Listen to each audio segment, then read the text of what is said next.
Welcome friends, હું ફિરોઝ વિકિયાણી મુસ્લિમ high school શાળા પરિવાર અને લાયન્સ એકેડમી વતી તમારું અમારી આ યુટ્યુબ ચેનલમાં હાર્દિક સ્વાગત કરું છું.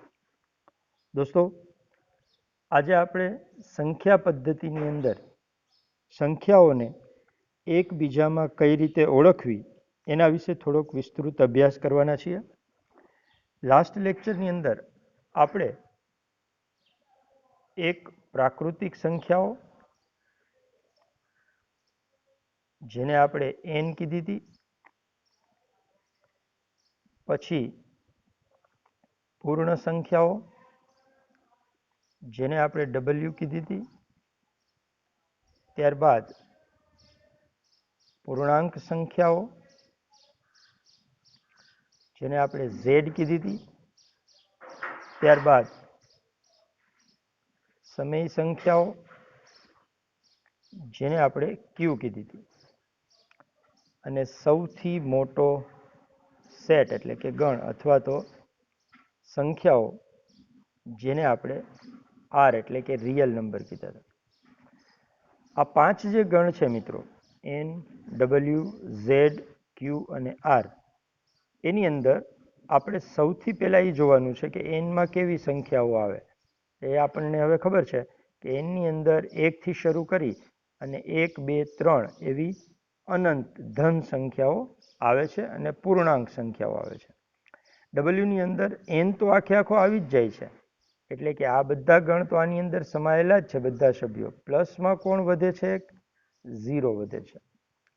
એ જ રીતે આ બંને ગણ તો આની અંદર આવી જ જાય છે, આ બંને ગણ ઝેડની અંદર આવી જ જાય છે, પણ વધે છે કોણ? તો કે -1, -2 વાળી સંખ્યાઓ વધે છે.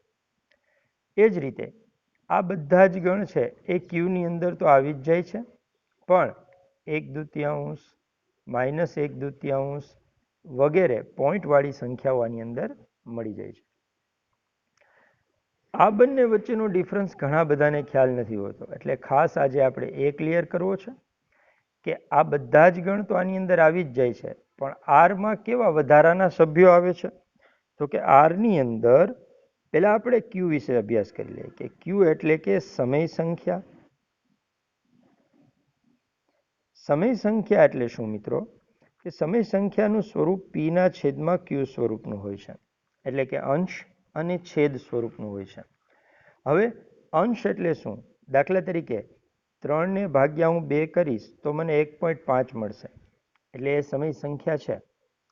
એનાથી ઉલટું કરું, 2 ભાગ્યા 3 કરું તો મને 0.666 ... મળે છે. તો શું આ સમય સંખ્યા છે? હા, આ સમય સંખ્યા છે. શા માટે? કારણ કે અહીં દશાંશ ચિહ્ન પછી 1 ને 1 અંક પુનરાવર્તિત થાય છે. 666 ... એનો મતલબ એવો થયો કે અંક બદલાતો નથી, માટે આ સમય સંખ્યા છે. તો હવે તમને ખ્યાલ આવી ગયો હશે કે ક્યુની અંદર 1.333333 ... પણ આવશે. પણ મિત્રો આ એક સંખ્યા હું લખું છું કે 1.37149287 ... આ સંખ્યા આવશે? આ સંખ્યા નહીં આવે. શા માટે નહીં આવે? કારણ કે અહીંયા પોઈન્ટ પછી અંક બદલાતો આવે છે. આ બંને વચ્ચે ફેર શું છે? તો કે આને આપણે લખીશું દશાંશ ચિહ્ન પછી અનંત આવૃત. અનંતનો મતલબ એમ થયો કે ચાલ્ય જ રાખે છે. આવૃતનો મતલબ એમ થયો કે 1 ને 1 સંખ્યા રિપીટ થાય છે, જેમ કે અહીંયા 6, 6, 6, અહીંયા 3, 3, 3. પરંતુ આ સંખ્યાની વિશિષ્ટતા એ છે કે એ દશાંશ ચિહ્ન પછી અનંત તો છે, એટલે અનંત સુધી જાય છે તો ખરી, પણ 1 ને 1 અંકનું પુનરાવર્તન થતું નથી, એટલે કે અનંત અને અનાવૃત છે. અનાવૃતનો મતલબ એમ થયો કે 1 ને 1 અંકનું પુનરાવર્તન થતું નથી. તો એવા કેસમાં શું કરવાનું? એવા કેસમાં એવી સંખ્યાને અસમય સંખ્યા કહેવાની. કેવી સંખ્યા કહેવાની દોસ્તો? અસમય સંખ્યા કહેવાની. અસમય સંખ્યાઓ છે એ એનમાં પણ નથી, ડબલ્યુમાં પણ નથી, ઝેડમાં પણ નથી, ક્યુમાં પણ નથી, આરમાં છે. ક્યાં છે? આરમાં છે. આર એટલે કે વાસ્તવિક સંખ્યાને કહી શકાય, પણ અસમય સંખ્યાને આપણે પૂર્ણ સંખ્યા પણ નહીં કહી શકીએ, પ્રાકૃતિક પણ નહીં કહી શકીએ, પૂર્ણાંક પણ નહીં કહી શકીએ કે સમય પણ નહીં કહી શકીએ. આને ફરજિયાત આપણે અસમય સંખ્યા જ કહેવી પડશે, જેનું મોટામાં મોટું ઉદાહરણ છે પાઈ. પાઈની કિંમત આપણે જનરલી 22/7 લઈએ છીએ. ક્યારેક ક્યારેક અમુક દાખલાઓમાં 3.14 પણ લઈએ છીએ. આ 3.14 છે ને એ એની અપેક્ષિત એટલે કે અંદાજિત કિંમત છે. એ એની સચોટ કિંમત નથી. એની સાચી કિંમત તમને ટેક્સ્ટબુકમાં 3.14, 28, 57 ... કરી દશાંશ ચિહ્ન પછી 50 આંકડા સુધી આપી પછી પણ ... આપેલ છે. મતલબ કે એકને એક અંક એમાં પુનરાવર્તન થતું નથી, માટે પાઈને અસમય સંખ્યા કહેવાય છે. તો દોસ્તો, આ 5 સંખ્યાઓ વિશે તમને ખ્યાલ આવી ગયો હશે. સૌપ્રથમ એન. એન એટલે કે પ્રાકૃતિક સંખ્યાઓ. પછી આવે છે ડબલ્યુ, જેમાં પ્રાકૃતિક સંખ્યાઓ તો બધી આવે જ છે, એક શૂન્ય વધી જાય છે. પછી આવે છે ઝેડ એટલે કે પૂર્ણાંક સંખ્યાઓ. એમાં એન તો આવી જાય છે, ડબલ્યુમાંથી 0 પણ આવી જાય છે, વધારાની -1, -2, -3 એટલે કે ઋણ સંખ્યાઓ પણ આવે છે. એના પછી આવે છે મિત્રો ક્યુ એટલે કે સમય સંખ્યા ગણ. સમય સંખ્યાની અંદર એનમાં આવેલી 1, 2, 3 અપ ટુ ઇન્ફાઇનાઇટ સંખ્યા આવી જાય, ડબલ્યુમાં આવેલી 0 સંખ્યા આવી જાય, ઝેડમાં આવેલી -1, -2, -3 પણ આવી જાય. એટલે એન પણ ક્યુમાં છે, ડબલ્યુ પણ ક્યુમાં છે અને ઝેડ પણ ક્યુમાં છે. ઉપરાંત એવી સંખ્યા કે 1.5, 1.67, 3.25 એ બધી જ સંખ્યાઓ ક્યુની અંદર પણ આવી જાય છે. હવે વાત કરીએ છીએ રિયલ નંબર એટલે કે વાસ્તવિક સંખ્યાની.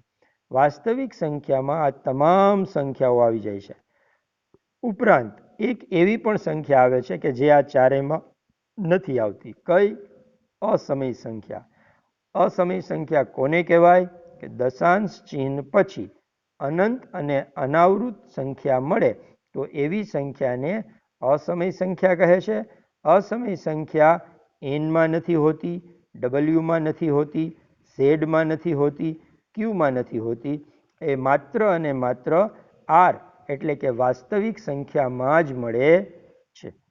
દોસ્તો, આશા રાખું છું કે આ 5 સંખ્યાઓ વચ્ચેનો ડિફરન્સ તમને મગજમાં આવી ગયો હશે. એના વિશે આ ચાર્ટ બનાવી અને મને નીચેના 3 પ્રશ્નોના જવાબ તમારે મોકલવાના છે, જે હું અહીંયા લખી આપું છું. Question number 1. સમય સંખ્યા અને અસમય સંખ્યા એટલે શું? સમય અને અસમય સંખ્યા એટલે શું? આપણે આ સમજાવવાનું છે, જે રીતે મેં તમને શબ્દમાં સમજાવ્યું એ રીતે. તમારે મને લખીને મોકલવાનું છે. આ પેજ પણ લખીને મોકલજો અને આ 3 પ્રશ્નો પણ. સમય સંખ્યાના 3 ઉદાહરણ આપવાના છે અને અસમય સંખ્યાના પણ 3 ઉદાહરણ તમારે લખી અને મને મોકલવાના છે. સમય સંખ્યા અને અસમય સંખ્યાના 3 ઉદાહરણ આપો. હવે આ 3 ઉદાહરણ તમે મને આપશો એટલે મને ખ્યાલ આવી જશે કે તમને સમય અને અસમય સંખ્યા સમજાણી છે કે નથી સમજાણી. ક્વેશ્ચન નંબર 3, સૌથી છેલ્લો ક્વેશ્ચન, એ જોઈ અને તમને ખ્યાલ આવી જશે અને મને પણ ખ્યાલ આવી જશે કે તમે સમય સંખ્યા અસમય સંખ્યા વિશે સમજ્યા છો કે નહીં. એન, ઝેડ, ડબલ્યુ, ક્યુ અને આર ની અંદર આવતી સંખ્યાઓ દર્શાવો. આના પછી આગળનું જે છે એ આપણે આવતીકાલે જોઈશું. આજનું લેક્ચર અહીં સુધી રાખીએ છીએ.